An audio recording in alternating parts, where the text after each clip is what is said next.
Olá, eu sou Alex Queiroz, sou pastor do Projeto Capital. Estamos encerrando uma série de mensagens chamada Famílias em Transformação. Nós falamos sobre solteiros, casados, falamos sobre o relacionamento entre os pais e os filhos, e hoje nós vamos falar sobre divórcio. Exatamente, eu sei que divórcio é um tema extremamente polêmico, eu sei que existem muitas controvérsias a esse respeito, mas a Bíblia fala sobre isso, nós precisamos falar sobre isso, especialmente porque o número de divórcios está crescendo demais. Eu queria já começar fazendo algumas considerações e mostrar isso para vocês, que o número de divórcio está aumentando. Por isso, precisamos sim falar sobre divórcio. E eu trouxe alguns dados, inclusive, quando falamos sobre casamento, a gente nós trouxemos alguns dados sobre o divórcio, né? E eu queria mostrar três aqui. O IBGE, o IBGE registrou que nos últimos 5 anos o número de divórcios teve um aumento de 75%. Ou seja, nos últimos anos a gente percebe que o número de divórcios aumentou drasticamente. Mas queria trazer dados recentes, ok? O CNB, Colégio Notarial de Brasília, do Brasil, perdão, divulgou que o número de divórcios em 2020 foi o maior na história do Brasil, ok? Ou seja, com o advento da pandemia, com as coisas da pandemia, com as coisas que aconteceram, as pessoas tiveram que ficar em casa, lockdown e tudo mais, nós tivemos no ano passado o maior número de divórcios na história do nosso país. Ou seja, provavelmente você que está me ouvindo conhece alguém que se divorciou no ano passado. Provavelmente você conhece, se você não conhece alguém que se divorciou, certamente você conhece pessoas que lutaram para se manter juntas. É ou não é? Estou falando alguma coisa inusitada? Eu acho que não. Porque as pessoas estão se divorciando cada vez mais. Eu queria trazer um terceiro dado que para mim é assustador. O primeiro semestre de 2021 teve aumento de 24% em relação a 2020. Sabe o que isso significa? Que em 2020 nós tivemos o maior número de divórcios na história do nosso país. No primeiro semestre desse ano, nós tivemos um aumento de 24% em relação ao ano passado, ou seja, estamos caminhando para que 2021 seja o ano de maior número de divórcios da história, mais até do que 2020, ok? Ou seja, primeira consideração, o número de divórcios está aumentando. Segunda consideração, o divórcio se tornou banalizado, não apenas no Brasil, mas no mundo. O divórcio está completamente banalizado. O casamento não foi feito mais para durar. As pessoas já se casam pensando em separação de bens, porque caso eu me separe, eu não vou ter alguns problemas financeiros no futuro, não é mesmo? Eu não sei se você sabe disso, mas Las Vegas, a cidade onde tudo é permitido, né? Afinal de contas, Las Vegas tem uma máxima: o que acontece em Las Vegas fica em Las Vegas. E inclusive casamentos.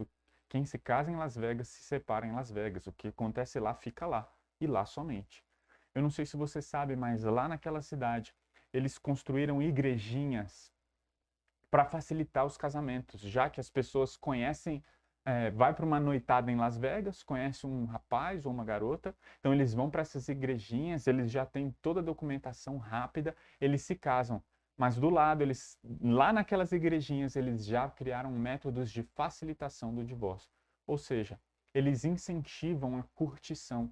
Se case por uma noite, se case por uma semana e depois se divorcie. Em Las Vegas, é uma cidade onde você pode permanecer casado apenas por alguns dias. Afinal de contas, o casamento está banalizado e as pessoas se casam hoje em dia com essa máxima, que seja eterno enquanto dure. Ou seja, o casamento não foi feito para durar. E terceira e última consideração, as pessoas se separam em nome da felicidade. Nós estamos batendo nessa tecla que existe uma busca pela felicidade em tudo e também no casamento. Então existe um grande problema de expectativa quando se trata de casamento, porque as pessoas se casam para se tornarem felizes. Quando ela descobre que casou com um pecador, que ela é um pecador, que ela é uma pecadora, perdão, quando as pessoas descobrem isso, elas se separam, porque elas se casaram para serem felizes, mas descobrem que o casamento em si não é a máxima de felicidade, não é a fonte de felicidade. Então as pessoas estão nessa busca. As pessoas trabalham para se tornarem felizes, as pessoas buscam sucesso para serem felizes, as pessoas procuram a igreja para ser feliz. Tudo gira em torno da felicidade. E aqui eu quero fazer uma pergunta. Será que o divórcio vai te fazer feliz? Será? As pessoas se casam para ser felizes, certo? Mas aí elas percebem que o casamento não traz felicidade. O que elas fazem? Elas se divorciam para se tornarem felizes. E aí a pergunta, já que elas não encontraram felicidade no casamento, elas vão encontrar felicidade no divórcio? Será que o divórcio traz felicidade? E é por isso que eu quero aqui hoje, nessa mensagem, trazer 4 verdades sobre o divórcio, 4 verdades sobre o divórcio. E a primeira verdade que eu queria trazer é: o divórcio é como uma amputação. O divórcio é como uma amputação. Eu queria mostrar para vocês alguns dados, primeiramente, e depois falar por que o divórcio é uma amputação à luz da palavra de Deus, ok? E será que quem decidiu lutar pelo casamento se arrependeu? Essa é uma outra pergunta muito importante. A primeira que a gente fez, será que o divórcio traz felicidade? E a segunda pergunta, será que quem lutou pelo casamento se arrependeu? Então eu queria ver isso com você. Existe uma doutora chamada Esli Regina Carvalho e ela escreveu um livro chamado Quando o Vínculo se Rompe. E ela mostra nesse livro as dores da separação. Ela passou por uma separação. E ela disse no seu livro a seguinte frase: a separação é como um aborto. Interrompe o processo natural de desenvolvimento da família. E o que ela quer dizer aqui é que dentro do relacionamento existem tempos difíceis e tempos bons. Gente, na vida é assim. Os nossos relacionamentos são assim. Vai dizer, todos nós, todas as pessoas, elas passam por momentos incríveis e momentos muito difíceis dentro de um relacionamento. Todas as pessoas. Pessoas casadas, todos os que estão casados, eles têm momentos incrivelmente difíceis. Entende? O que a gente pode desde já começar a pensar é, gente, é difícil para todo mundo passa por dificuldades.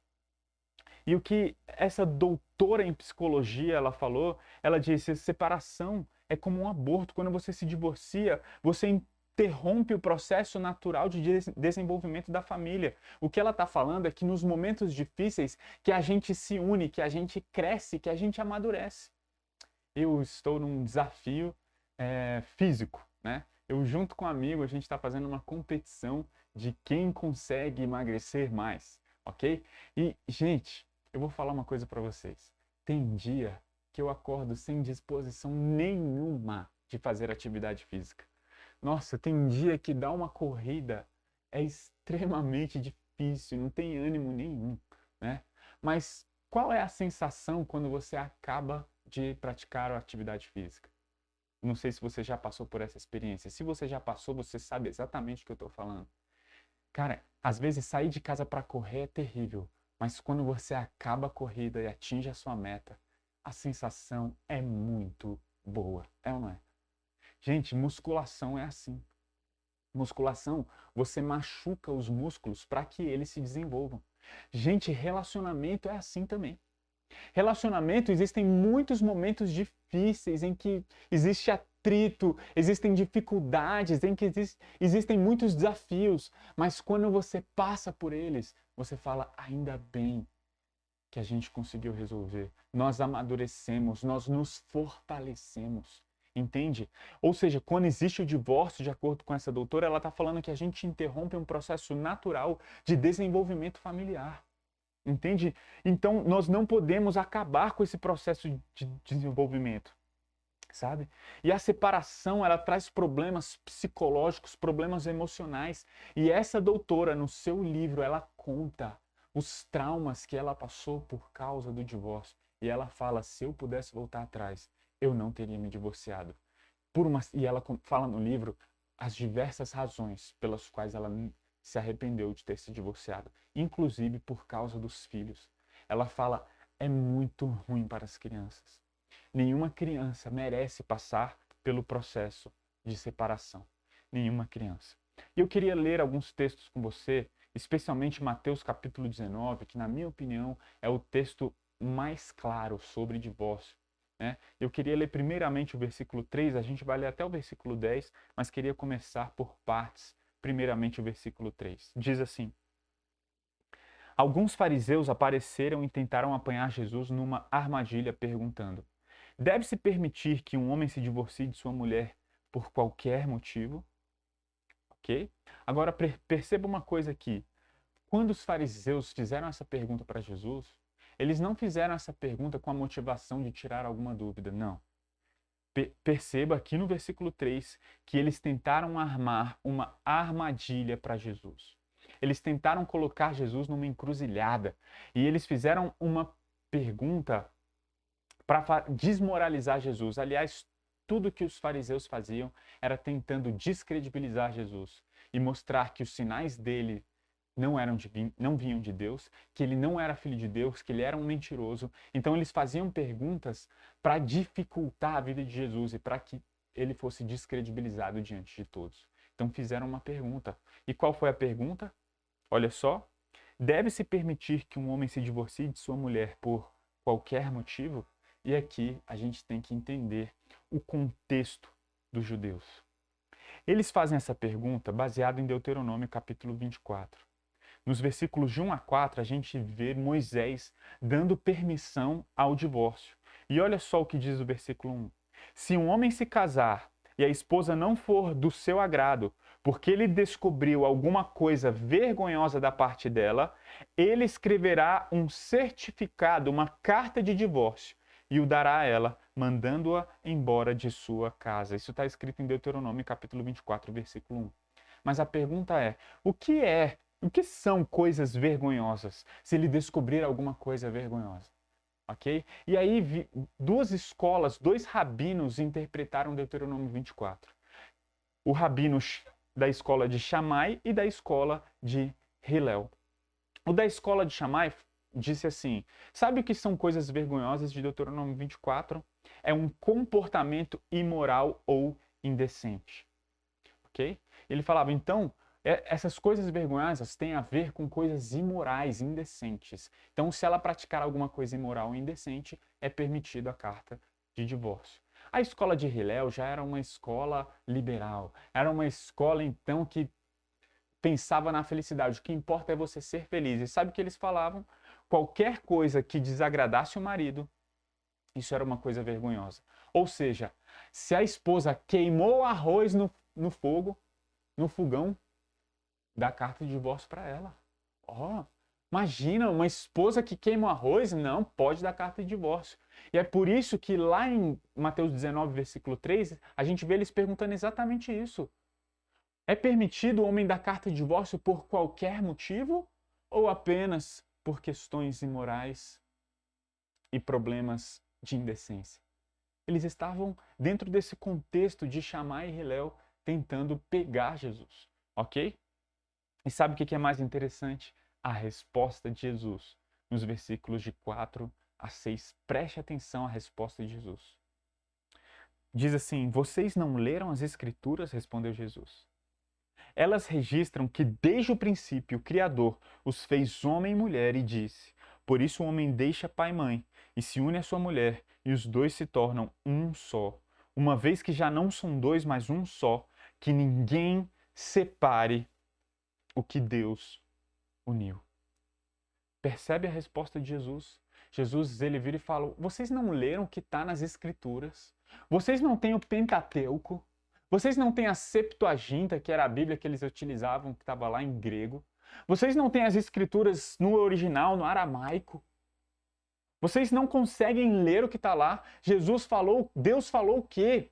Deus deixou bem claro nos versículos 4 e 5 que no princípio o Criador fez homem e mulher e eles devem se tornar um só. E o que Deus uniu, o homem não deve separar. Olha, para vocês que estão falando que pode dar carta de divórcio em questão de moralidade, e para vocês que falam que podem dar em qualquer motivo, as escrituras dizem que Deus uniu o homem para que o homem não se separasse da sua esposa. Quando Deus criou o casamento, ele criou o casamento para que durasse até a morte. Foi isso que Jesus disse.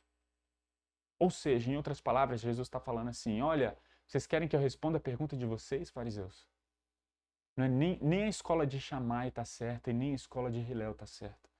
O que está certo são as escrituras. A Bíblia está certa e a Bíblia diz que o homem não deve se divorciar da sua mulher. Sabe por quê? Porque foi Deus que criou a instituição. No princípio, o Criador fez homem e mulher e criou o casamento. Quem criou? Entenda, casamento não é uma instituição humana, não é algo da nossa cultura apenas. Casamento é uma instituição divina, é criado por Deus e no casamento o homem e a mulher se tornarem uma só carne. Isso significa uma união sobrenatural e espiritual.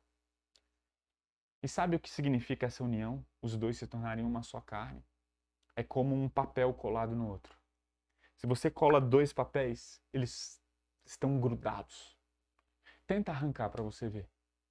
Quando você arranca o papel, eles saem despedaçados.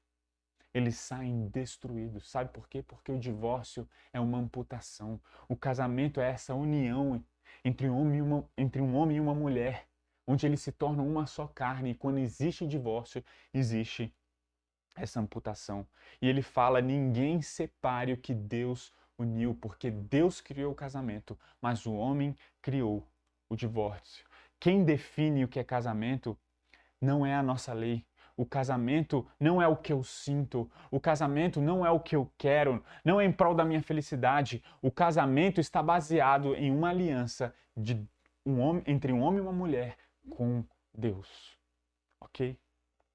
Por isso nós precisamos entender que Deus falou que eu uni, que ninguém separe.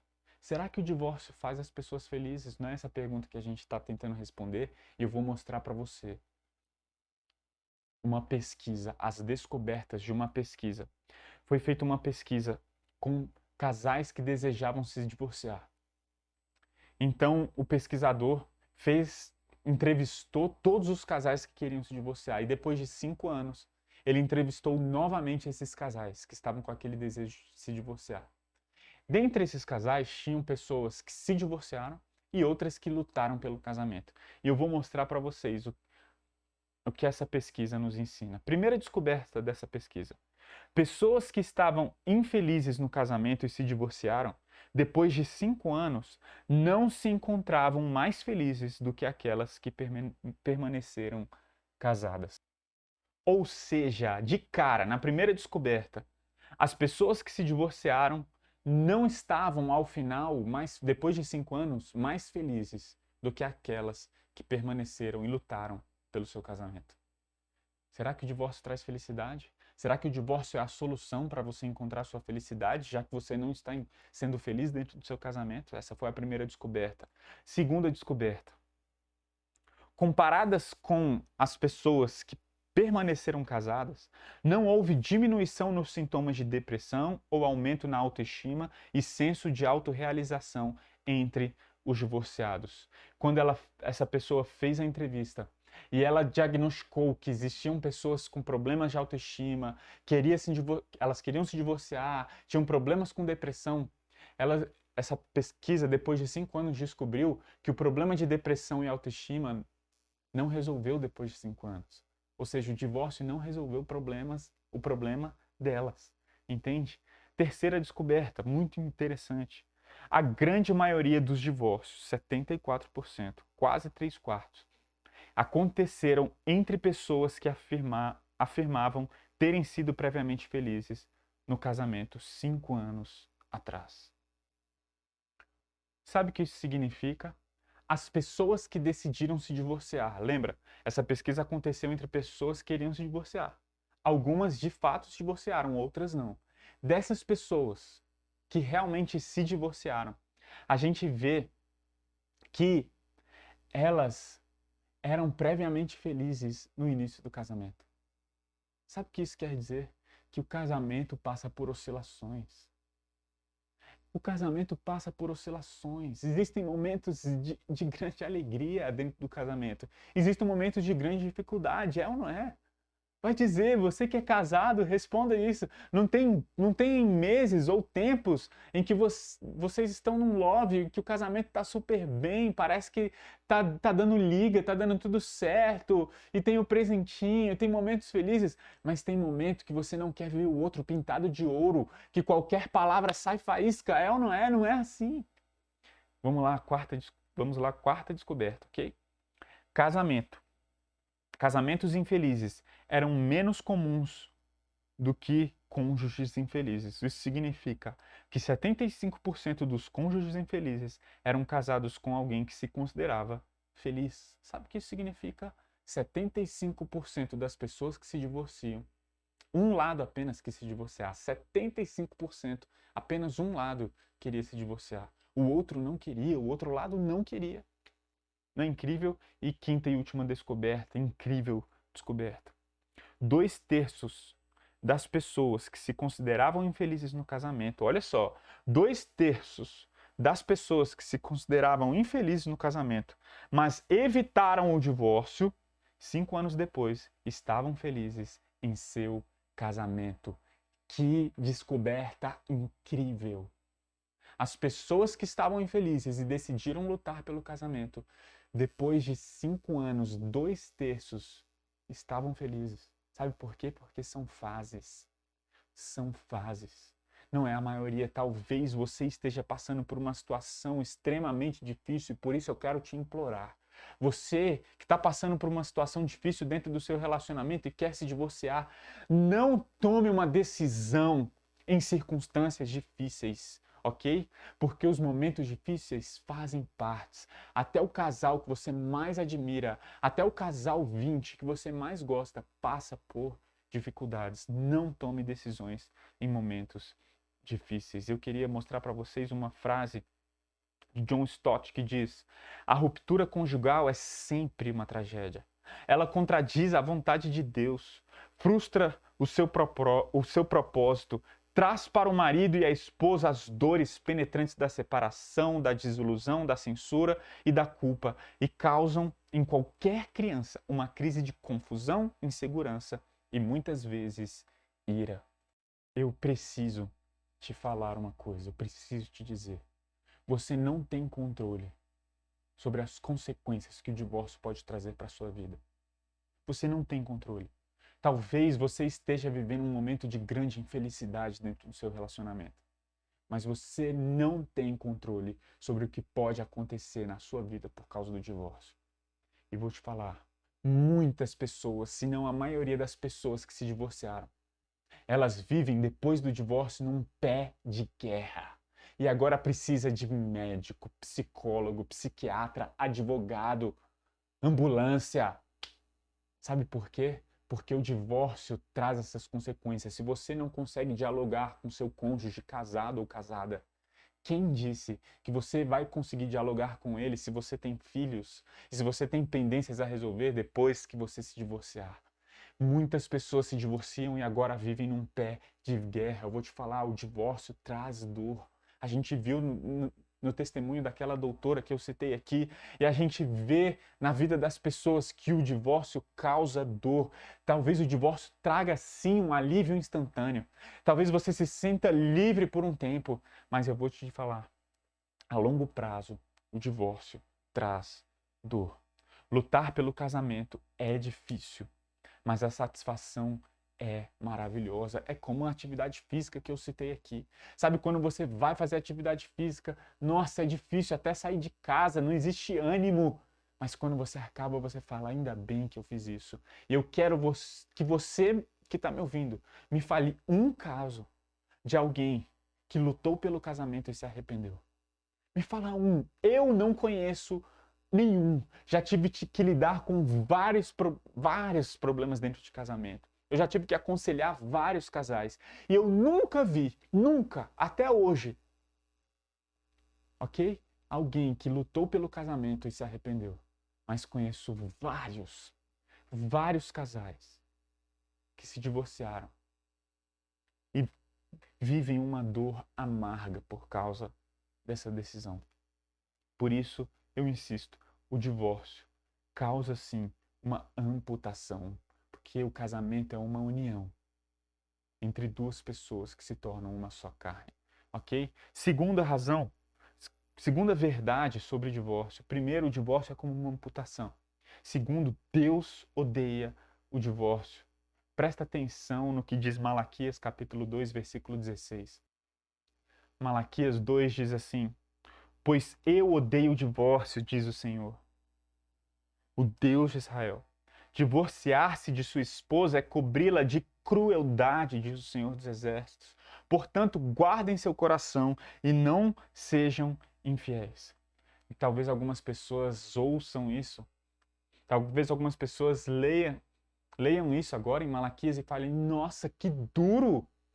Deus odeia o divórcio, mas como assim? Deus é amor. Deus é amor. Se Deus é amor, Ele quer a minha felicidade. Deixa eu te falar uma coisa. É exatamente porque Deus te ama que Ele odeia o divórcio. Nós precisamos entender isso. É por isso que Deus odeia o divórcio, é porque Ele te ama. Eu queria te mostrar isso através de um exemplo, de uma charge que eu acho incrível. Diz assim: olha, eu odeio estar preso pela cerca, vou pular. E uma pessoa tenta alertá-lo: espera, isso não é uma cerca. Isso são as leis de Deus. Isso é um muro de proteção. Tem pessoas que estão falando: eu quero me libertar, eu quero ficar livre, eu quero ser feliz. E a palavra de Deus está falando: olha, não faça isso. Sabe por quê? Não faz isso porque vai ser pior para você. Sabe por que Deus fala: eu odeio o divórcio? Porque Ele te ama. Ele sabe das consequências terríveis que o divórcio traz. É por isso que Ele fala: eu odeio o divórcio.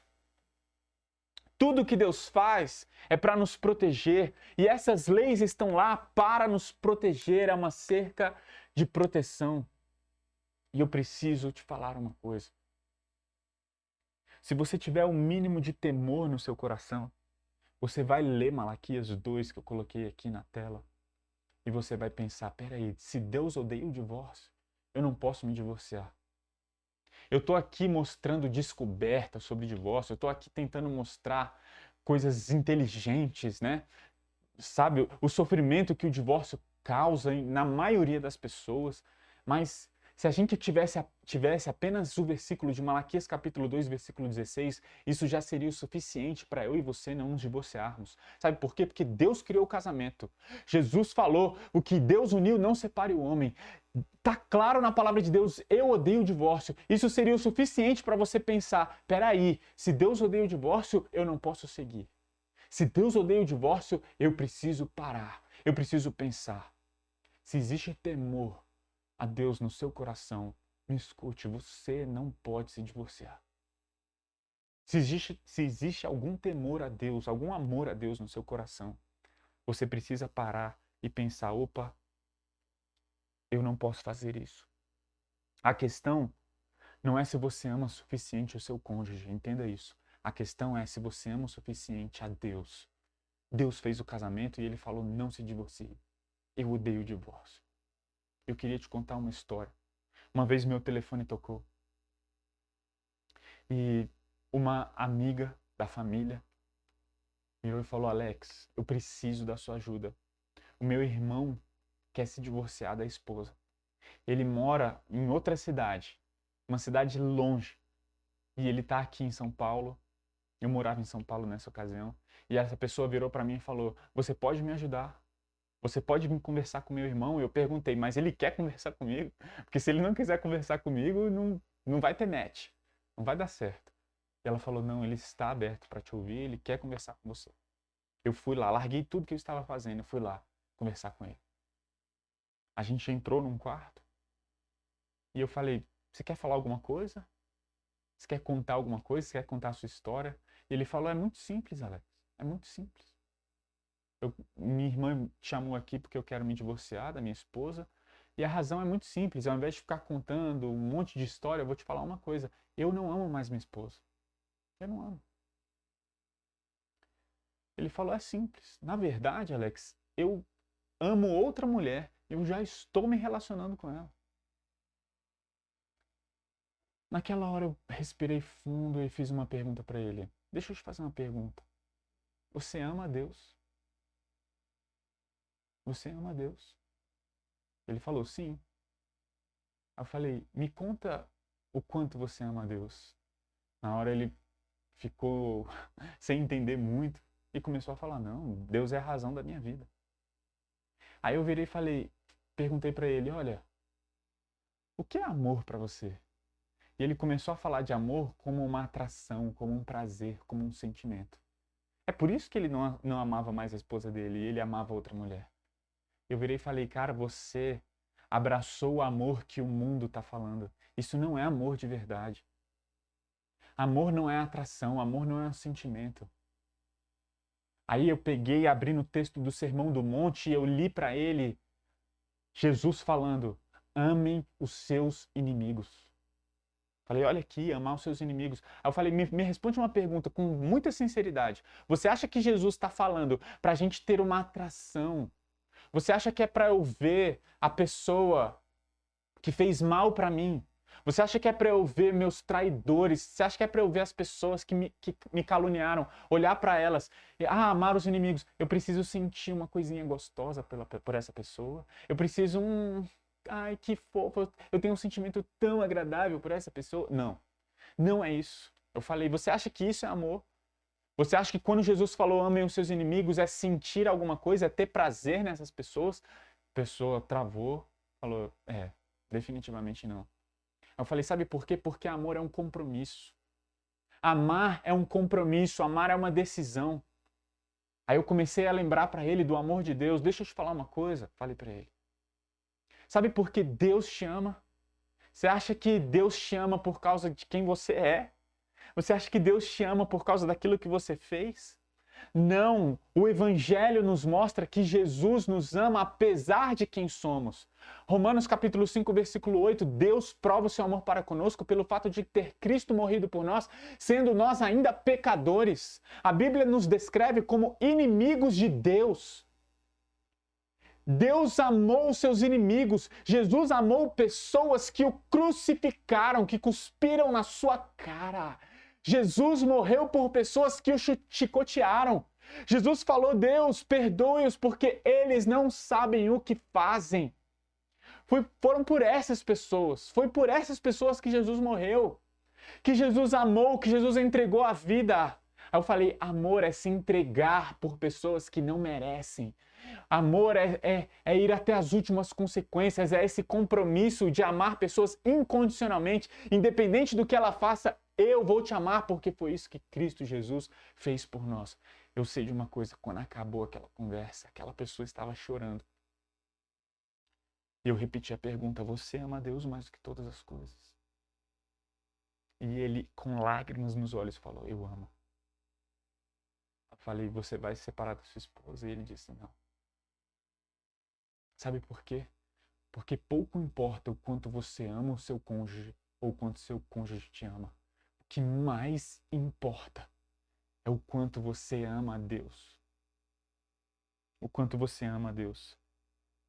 E talvez antes de você receber essa palavra como um peso, espere até o final. Porque a gente vai ver como amar pessoas que não merecem.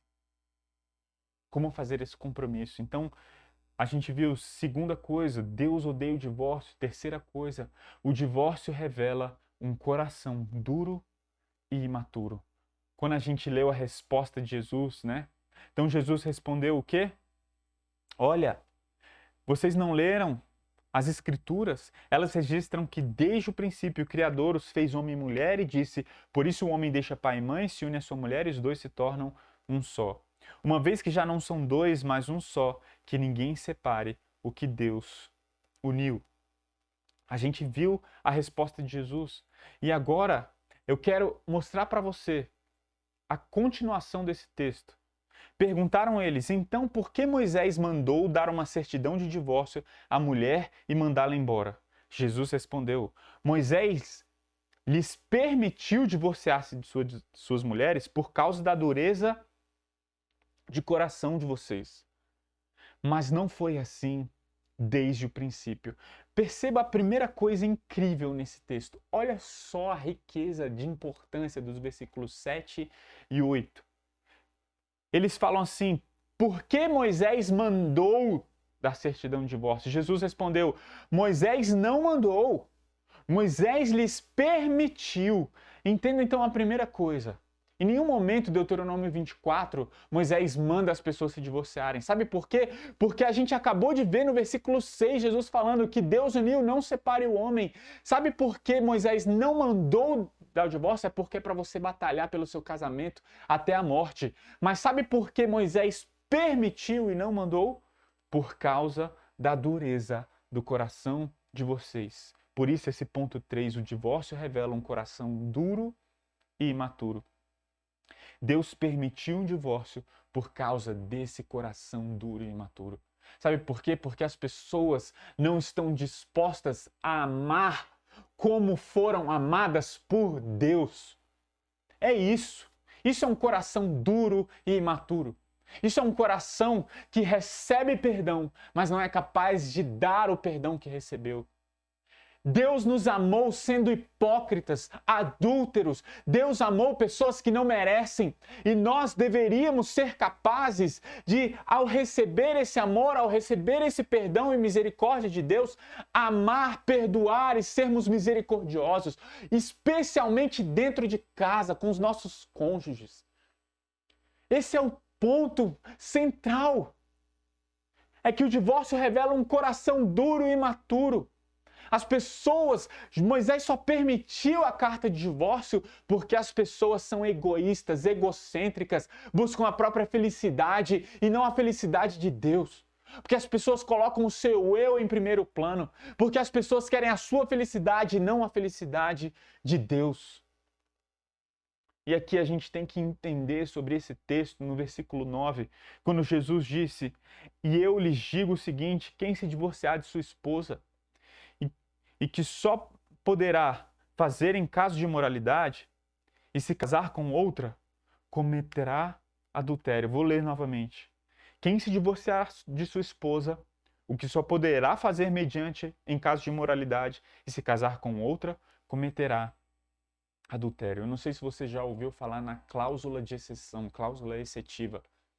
Jesus ele fala, olha, não é para se divorciar. Existe uma exceção. Apenas em caso de imoralidade sexual.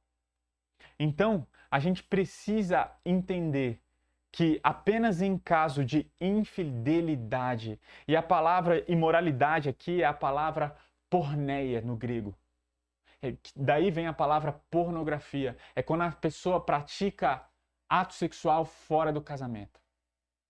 Ou seja, Jesus fala, olha, existe essa cláusula de exceção, mas lembre-se, quando um cônjuge adultera, isso não significa que você deve se divorciar dela, mas ele é permitido. Isso não significa que Deus queira, porque Deus odeia o divórcio e Ele não quer que você se divorcie nem em caso de adultério, nem em caso de infidelidade.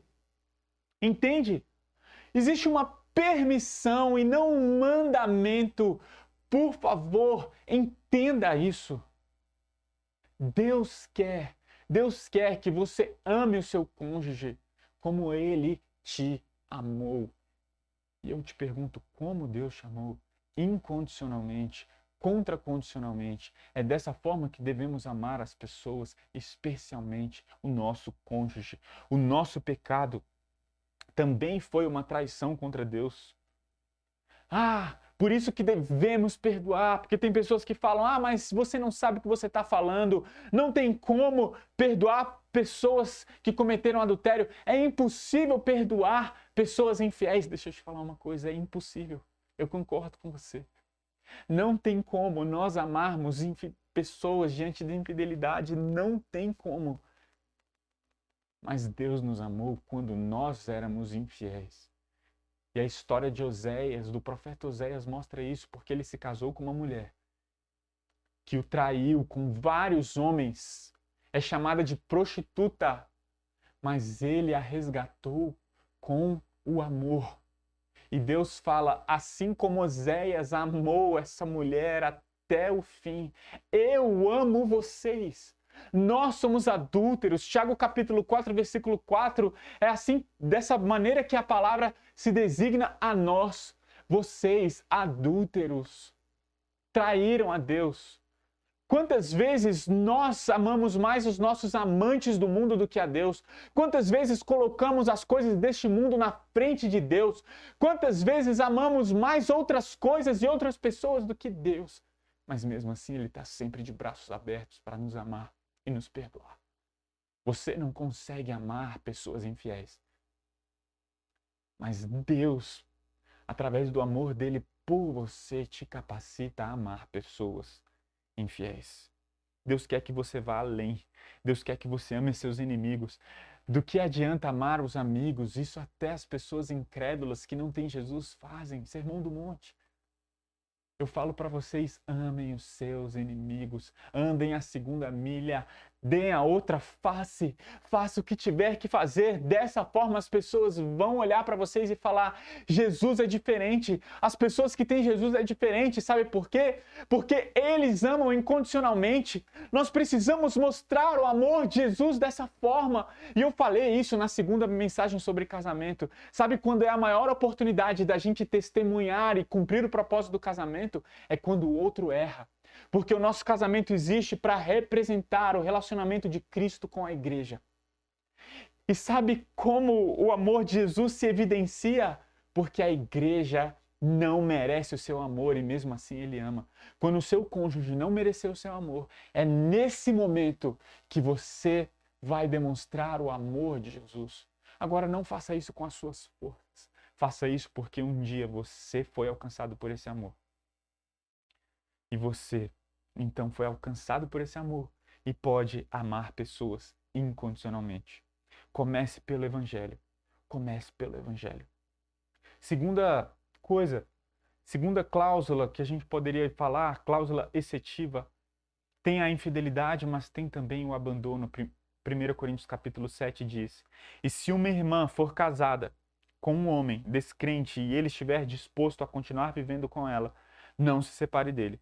Pois o marido descrente é santificado pela esposa e a esposa descrente é santificada pelo marido. Do contrário, os filhos seriam impuros, mas eles são santos. Se, porém, o cônjuge descrente insistir em se separar, deixe-o ir. Nesses casos, o irmão ou a irmã não está mais preso a outra pessoa. Nós precisamos entender que esse texto está falando, olha, se você conheceu Jesus, entregou sua vida a Ele, e o seu cônjuge é descrente, não se separe do seu cônjuge porque agora você entregou sua vida a Jesus. Não faça isso. Porque quando você santifica o seu cônjuge, quando você permanece com ele. Agora, se o seu cônjuge, sendo descrente, deixá-lo ou deixá-la, deixe-o ir. Você não está preso mais a essa pessoa. É o que a gente chama de abandono. São os dois casos que a Bíblia fala dessa cláusula de exceção, infidelidade e abandono. É lógico, não preciso nem falar, que a gente preza também por integridade física. Ah, são só esses casos, mas ele me bate. Olha, isso não é nem caso de divórcio, isso é caso de prisão, ok? Se existe agressão na sua casa, chame a polícia, ok? Em primeiro lugar. Mas é isso que a Bíblia fala. E sabe o que é mais interessante?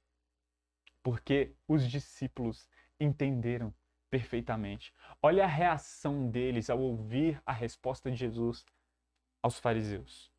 Os discípulos de Jesus disseram, se essa é a condição do homem em relação à sua mulher, é melhor não casar. Eles entenderam. Jesus falou no versículo 6, olha, que Deus uniu, não separe o homem.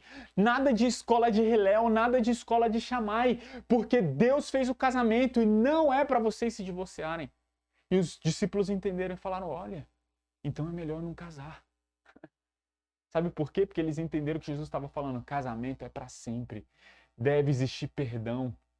A carta de divórcio é apenas uma permissão. Não é o que Deus quer. Não é o que Deus quer. E quarta e última coisa, eu falei 4 verdades sobre o divórcio. O divórcio é como uma amputação.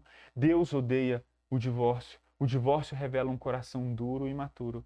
E quarta e última coisa, Deus transforma casamentos. E talvez você me ouviu até aqui e fale, nossa, como está sendo dura essa mensagem. Nossa, Deus odeia o divórcio. Nossa, que coisa mais dura. Mas deixa eu te falar uma coisa. Deus, Ele pode e quer transformar seu casamento. Ele não quer que você se mantenha com outra pessoa infeliz, não. Ele quer que você se mantenha com outra pessoa feliz, mas não por causa da outra pessoa, mas por causa dele. Ele quer ser a sua felicidade, Ele quer ser a sua suficiência, Ele quer que você encontre a sua felicidade nele. E a partir desse relacionamento intenso e profundo com Deus, Ele vai começar a te transformar e a sua transformação pode causar uma grande transformação no seu casamento. Você pode transformar seu casamento através da transformação de Deus em você. E deixa eu deixar uma coisa bem clara. Você não pode transformar o seu casamento, mas Deus pode. Você não pode transformar o seu cônjuge, mas Deus quer transformar você. O seu cônjuge pode resistir às suas palavras, mas ele não resiste às suas orações. O seu cônjuge pode resistir a você, mas ele não resiste ao seu Deus. Deus pode te transformar e Deus quer transformar todas as coisas e a gente tem que entender isso à luz do Evangelho. Quando a gente entende o Evangelho, a gente vê que Deus criou todas as coisas. Criação, queda, redenção, restauração. Sabe como a gente pode resolver isso? Deus forma todas as coisas boas. Aí vem o pecado e deforma todas as coisas boas que Deus criou. Aí vem Cristo e transforma todo o pecado. E aí vem Deus e reforma e restaura tudo que aconteceu de ruim para o seu projeto original. Ou seja, a relação antes da queda era perfeita. Depois os relacionamentos foram quebrados. E agora Jesus quer transformar e Deus quer restaurar o seu relacionamento. Por isso, não existe famílias perfeitas, mas existem famílias que decidem. Existem famílias perfeitas, existem famílias que decidiram lutar, existem casais que decidiram obedecer, existem casais que decidiram se anular, existem casais que decidiram perdoar, existem casais que decidiram amar, porque Cristo um dia se anulou em prol deles e agora eles vão se anular em prol do outro, porque Cristo fez, nós faremos, não é pelas nossas forças. Nós vamos perdoar, não é pelas nossas forças, mas porque um dia recebemos perdão. Nós vamos amar, não é porque a pessoa merece ou porque somos pessoas que naturalmente amamos. Nós vamos amar porque um dia fomos amados sobrenaturalmente. Todo casamento precisa das forças de Jesus. Todo mundo precisa de Jesus. O que segura um casamento em crise não são as suas forças. O que segura um casamento em crise é Cristo Jesus. Eu queria falar para você que quando eu e a Thalita fomos nos casar, a gente escolheu um versículo para estar no nosso convite de casamento. E a gente escolheu o Salmo 63, versículo 3, que diz: porque a tua graça é maior do que a vida, os meus lábios te louvam. Quando a gente escolheu esse versículo, aquele versículo estava falando muito ao nosso coração. E o nosso intuito ao escolher esse versículo era muito simples. A gente falou olha, a graça de Deus é maior do que a vida. A graça de Deus é maior do que o nosso casamento. A graça de Deus é maior do que os nossos filhos. A graça de Deus é maior do que os nossos ministérios. O nosso coração deve estar focado na graça de Deus. O que arranca louvores dos nossos lábios não é o nosso casamento, é a graça de Deus, é tudo sobre Jesus. O nosso casamento é sobre Jesus. E quando a gente escolheu esse versículo, foi pensando, porque a graça de Deus é maior do que a vida. Os meus lábios louvam o Senhor. Seu casamento não é sobre você. A graça de Deus é maior do que você, maior do que sua vida, maior do que as coisas boas que te acontecem. A graça de Deus é maior do que as dificuldades que te assolam. A graça de Deus é maior do que todas as coisas, e por isso nossos lábios louvam a Deus. Nós podemos louvar e cantar a Deus por causa de sua graça, porque Ele mandou Cristo Jesus para morrer no nosso lugar. E aqui está o centro do nosso relacionamento, porque eu e a minha esposa, nós brigamos, nós discutimos, porque nós somos pecadores. Nós já passamos por muitas crises dentro do relacionamento. Mas quando o momento está difícil, a gente se lembra que sua graça é maior. E a gente pensa no nosso Deus, na nossa vida, graça só. Quando a gente lembra da graça, a gente lembra do perdão de Deus, a gente lembra do que Jesus fez por nós. Nós entramos no lemos a palavra, lemos a música. É isso que mantém o nosso casamento de pé, não é a nossa força, não é a nossa habilidade em estar junto, mas é Cristo, Jesus. Um dos textos que eu acho mais lindo da Bíblia, ele fala isso comigo uma vez, Salmo 73, 26. Que mais tenho eu no céu senão a ti, te desejo mais que qualquer coisa. Minha saúde pode acabar, meu espírito fraquejar, mas Deus continua sendo a força do meu coração. Ele é minha possessão. O seu coração, sua saúde pode acabar no casamento. O seu espírito pode fraquejar, a sua fé pode fraquejar, mas Deus continua sendo a força do seu coração. É quando você renova o seu amor por Deus que o seu casamento é restaurado. Entenda isso.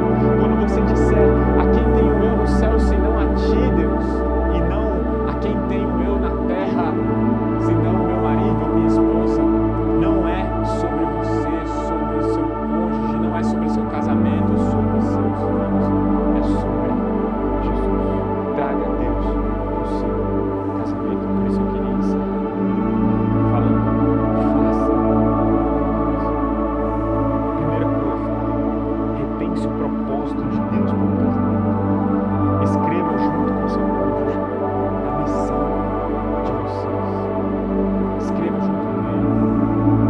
Entenda, o casamento não é sobre você. Você precisa sentar com ele e falar: vamos ouvir essa mensagem, vamos escrever juntos, ou reescrever. O propósito de estarmos juntos não é sobre nós, não é sobre nós, não é sobre a nossa felicidade, mas é sobre fazer Deus conhecido, é sobre o amor de Cristo pela igreja. Escreva no seu casamento e fale na saúde, na doença, na riqueza, na pobreza, na felicidade ou na tristeza. Isso é amor. Amor é reconhecer que o outro